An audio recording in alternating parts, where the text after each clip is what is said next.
चला नेपाळ ट्रिपमधला आता आमचा हा दुसरा दिवस आहे आणि विंध्यवासिनी मंदिर बघायला आज आपण जाणार आहोत. आणि नेपाळला पोचल्यानंतर आम्ही गेलो आहोत पोखराला. पोखरा म्हणजे तिथेही विंध्यवासिनी देवीचं मंदिर होतं. आता म्हटलं चला इथलं दर्शन घेण्याचं आहे. आमच्या यात्रा टूरमध्ये जसं जसं ठरलेलं होतं त्याप्रमाणे आम्हाला दर्शन घेतलं जात होतं, म्हणजे ते नेत होते आम्हाला. आता या बॉर्डरपासून आम्ही गेलो, म्हणजे आपल्या भारताची बॉर्डर, नेपाळची बॉर्डर, तिथून मग आतमध्ये गेल्यानंतर आपण आता नेपाळमध्ये जाणार आहोत. तर नेपाळमधून विंध्यवासिनी देवीचं मंदिर खूप सुंदर असं मंदिर आहे. तर त्या दिवशी प्रवासाला आम्हाला जवळजवळ 12 तास लागले होते आणि 12 तासानंतर आम्ही ज्या ठिकाणी आम्हाला मुक्कामाला ठेवलेलं होतं तिथे गेलो आणि त्यानंतर दुसऱ्या दिवशी मस्त विंध्यवासिनी मंदिराच्या दर्शनाला गेलो.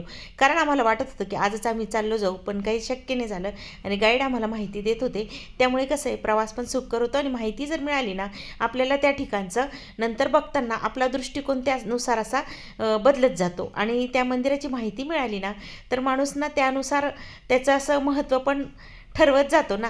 तर चला अशा प्रकारे आमचं हे विंध्यवासिनी दर्शन झालेलं आहे आणि रांगाच्या रांगा होत्या, तरी पण मस्त असं आमच्या सर्व सोबतचे असलेले सगळ्यांनी छान असा आनंद घेतला आणि तसंच दर्शन पण खूप सुंदर झालं.